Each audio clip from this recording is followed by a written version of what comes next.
दी engineers language channel में आपका स्वागत है। आज की इस वीडियो में हम आपको जीवा मापनी या स्केल ऑफ कॉर्ड को बनाना सिखाएंगे। जीवा मापनी का यूज़ एंगल्स को मेज़र करने के लिए करते हैं।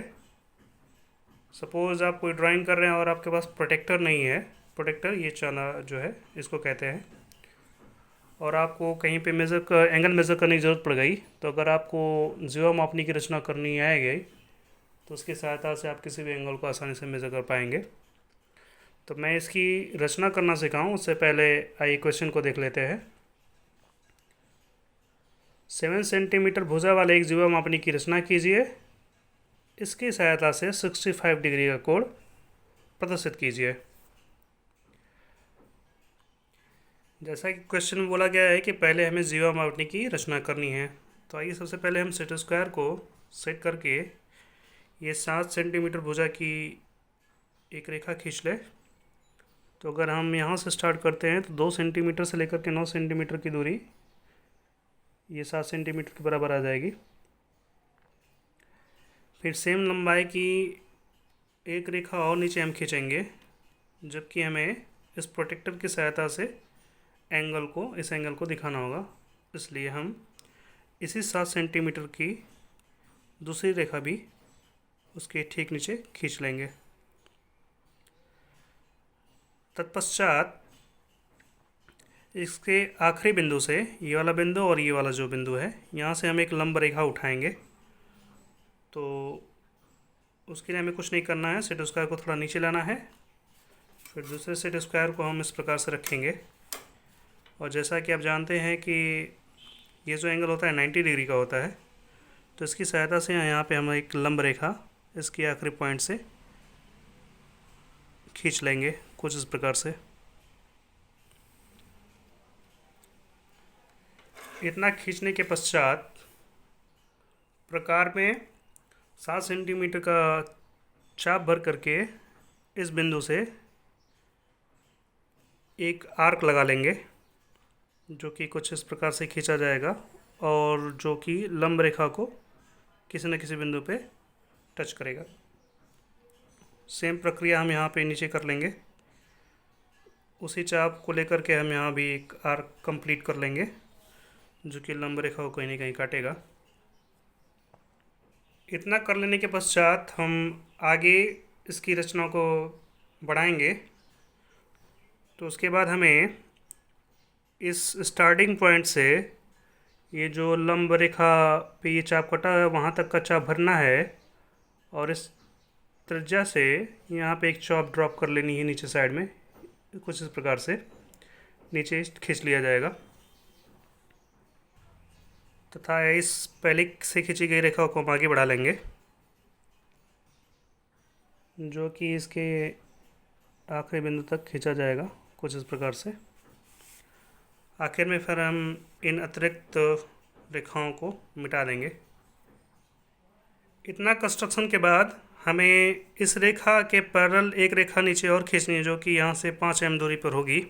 तो आइए पहले एक बिंदु प्राप्त कर लें यहाँ से 5 एम दूरी पे, जो कि हमें यहाँ मिल पाएगी इस बिंदु पे।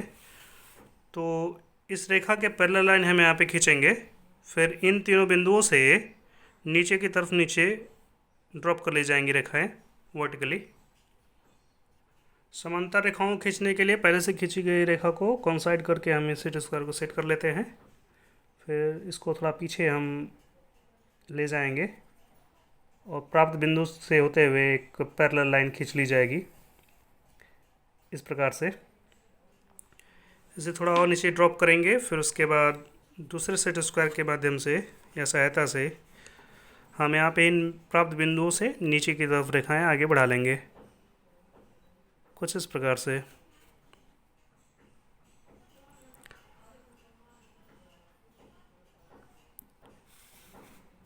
और फिर आखिर में यहाँ भी ड्रॉप कर लिया जाएगा।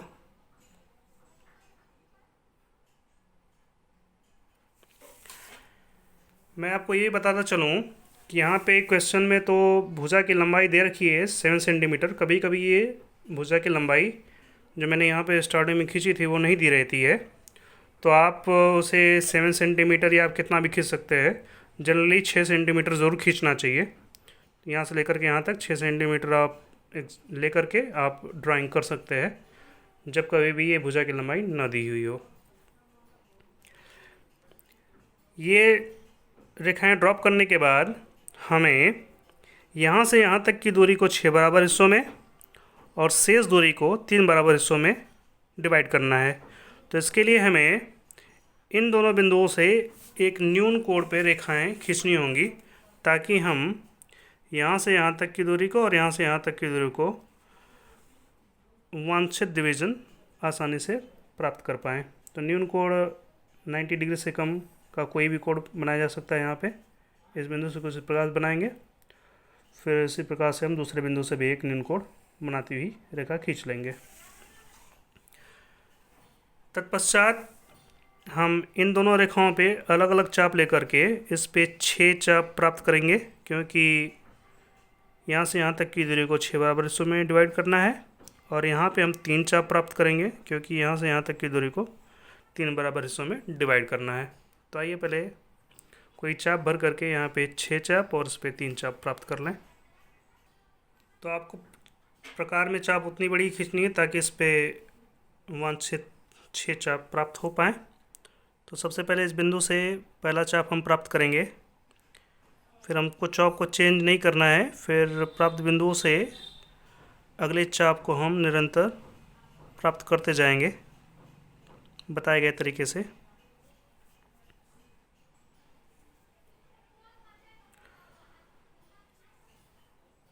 तो अगर आप यहाँ पे ध्यान दें तो मैंने यहाँ पे 6 चाप प्राप्त कर लिए हैं, 1 2 3 4 5 और 6। फिर हम चाप को थोड़ा बढ़ा करके यहाँ पे, क्योंकि लंबाई ज़्यादा है और केवल 3 ही चाप खींचनी है, तो थोड़ा सा हम चाप को बड़ा रख सकते हैं यहाँ पे। फिर इसी प्रकार से यहाँ पे 3 चाप काटेंगे,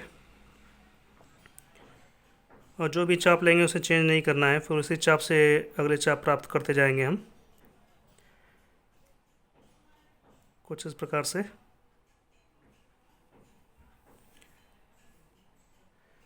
सभी चापों को प्राप्त कर लेने के बाद आइए हम इसे इस भुजा को 6 बराबर हिस्सों में डिवाइड करने की प्रक्रिया आगे बढ़ाएं।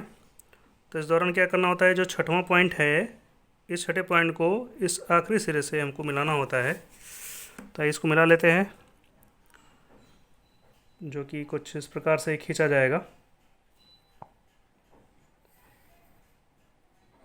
फिर इसी रेखा के समांतर रेखाएं इन बिंदुओं से हमको खींचनी होंगी।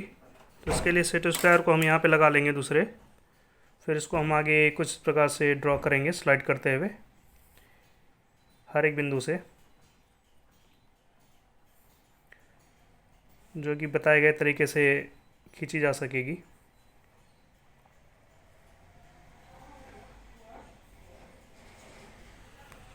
यहाँ पे एक बात मैं और बताता चलूँ कि ये न्यून कोण आप कितना भी बड़ा ले सकते हैं, कुल मिलाकर के 90 डिग्री से कम होना चाहिए, और ये चाप भी आप बड़ा रख सकते हैं। ये चाप अगर बड़ा रखेंगे तो ये कुछ आगे तक प्राप्त होगा, अगर आगे प्राप्त होता है तो यहाँ से इस बिंदु को मिलाते, फिर उस रेखाओं के पहले लाइन हम खींचते जाते, तो ये भुजाओं को 6 बराबर भागों में डिवाइड कर देता। नेक्स्ट इस हिस्से को हमें 3 बराबर भागों में डिवाइड करना है। तो जैसा मैंने पहले किया वैसे ठीक यहाँ भी करना है, आखिरी पॉइंट को इस आखिरी सिरे से मिलाना है। ज़रूरी नहीं है कि ये आपके चाप यहीं प्राप्त हों, ये आगे भी बढ़ सकते हैं। अगर आगे रहता है तो तीसरे पॉइंट को, मतलब लास्ट वाले पॉइंट को लास्ट सिरे से मिलाना होता है। तो आइए इसे हम मिला लें। तो मेरा ये वाला पॉइंट लगभग सी में मिल गया है, तो इसे आसानी से ऐसे खींच पाएंगे। फिर शेष रेखाओं को इसके पैरेलल हम खींचेंगे। तो इसके लिए सेट स्क्वायर को हम यहाँ पे सेट कर लेंगे नीचे साइड में, फिर स्लाइड करते हुए रेखाएं खींच लेंगे।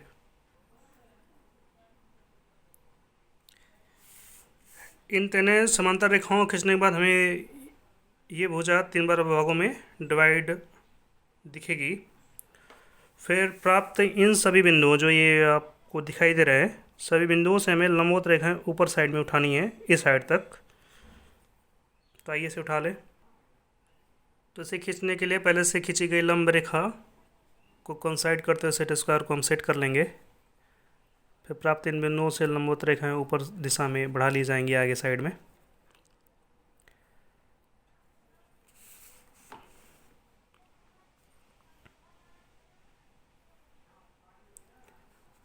इस प्रकार से हम हर एक बिंदु को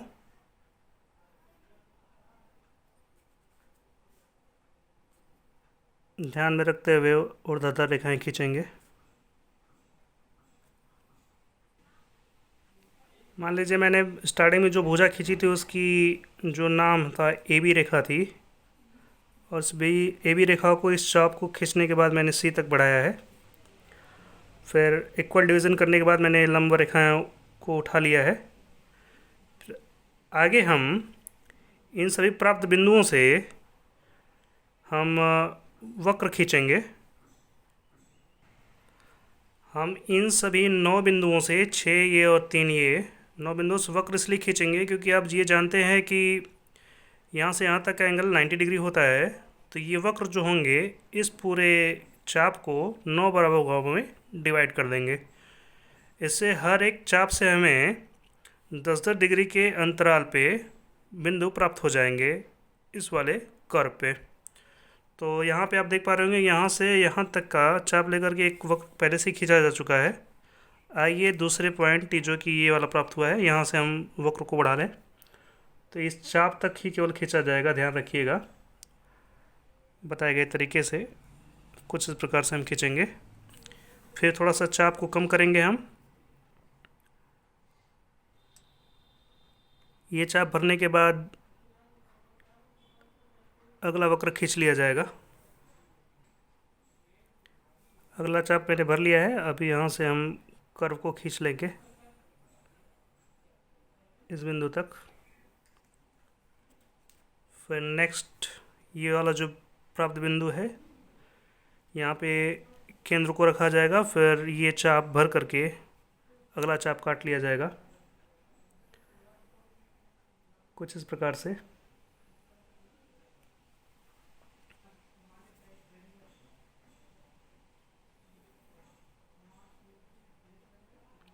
इस तरीके से बताए गए तरीके से हम हर एक प्राप्त बिंदु से चाप को खींचते जाएंगे और ये चाप पहले से खींचे गए इस चाप को 9 बराबर भागों में डिवाइड कर देंगे।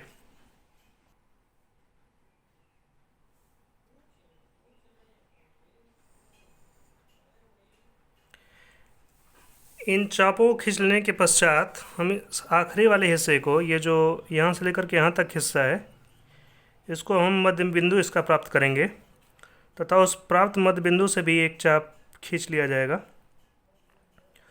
तो यहाँ पे लगभग 12 mm के आसपास आ रहा है, तो उसका हाफ 6 mm के आसपास आएगा। तो उसको हम मार्क कर लेंगे 6 mm पे। फिर इस बिंदु से भी एक चाप लगा लिया जाएगा।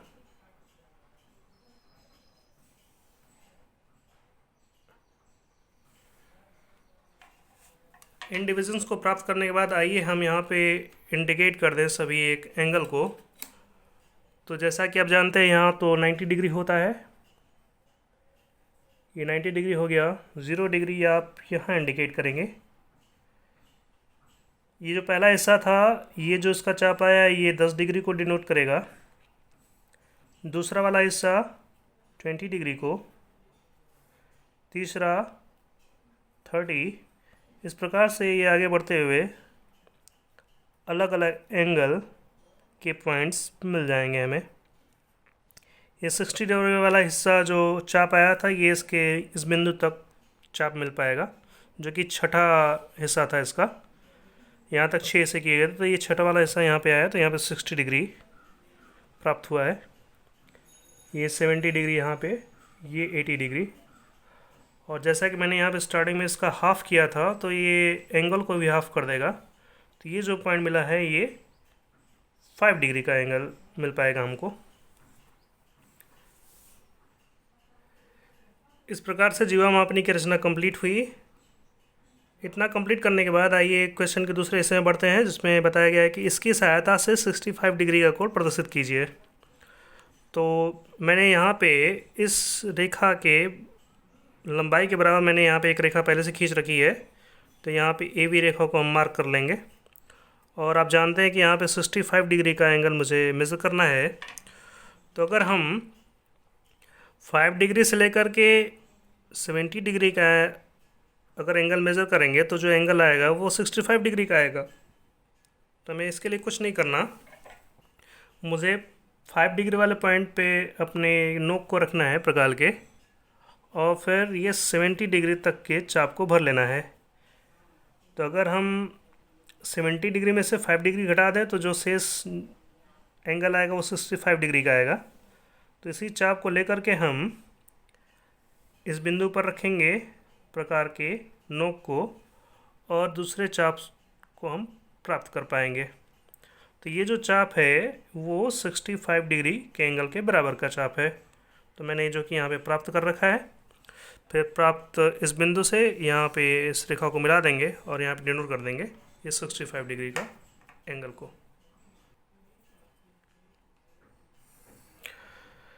तो जैसा कि आप देख पा रहे हैं कि मैंने यहाँ पे 65 डिग्री का एंगल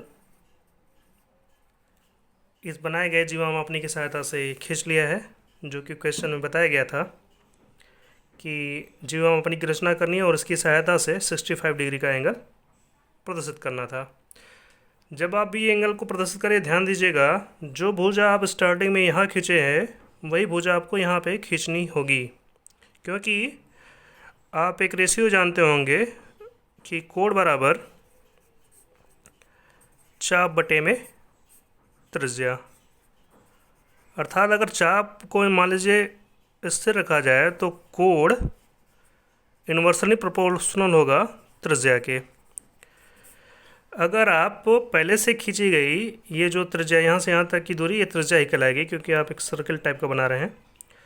तो अगर ये डायमेंशन जो है उसके बराबर आप यहाँ पे डायमेंशन नहीं खींचेंगे, रेखा को नहीं खींचेंगे, तो त्रिज्या अगर घटा देंगे तो कोण की वैल्यू बढ़ जाएगी। मतलब इस पर जो चाप काटेंगे वो एंगल क्या रहने लगेगा, ज़्यादा आने लगेगा। अगर इसको आप बढ़ा देते हैं, मतलब यहाँ से ये वाली लंबाई ज़्यादा बढ़ा देते हैं और शेष इससे आप मेज़र करके चाप को मेज़र करेंगे तो एंगल कम आने लगेगा, क्योंकि ये इन्वर्सली प्रोपोर्शनल है। तो त्रिज्या अगर बढ़ाएंगे, मतलब ये जो 7 सेंटीमीटर की भुजा है, अगर इसको आप 8 सेंटीमीटर की खींच देते हैं और सेम चाप लेकर यहाँ मेज़र करेंगे तो वो कम एंगल प्राप्त होगा। तो इस बात का आप ध्यान रखिएगा। स्टार्टिंग में इसके कंस्ट्रक्शन में जो डायमेंशन खींचे हैं आप भुजा की, वही डायमेंशन आपको यहाँ भी खींचनी होगी, तभी आप इसकी सहायता से खींचे गए एंगल को जब मेज़र करेंगे तो वो 65 डिग्री का आएगा।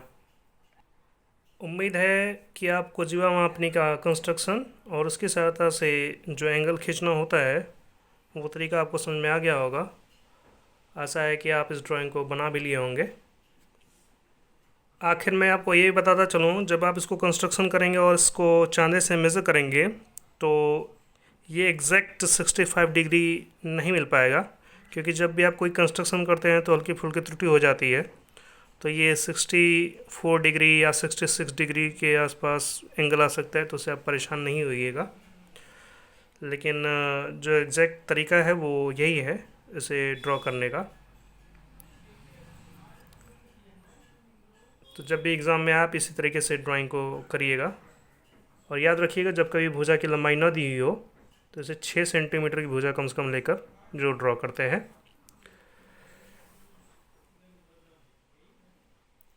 वीडियो पूरा देखने के लिए आपका बहुत बहुत शुक्रिया।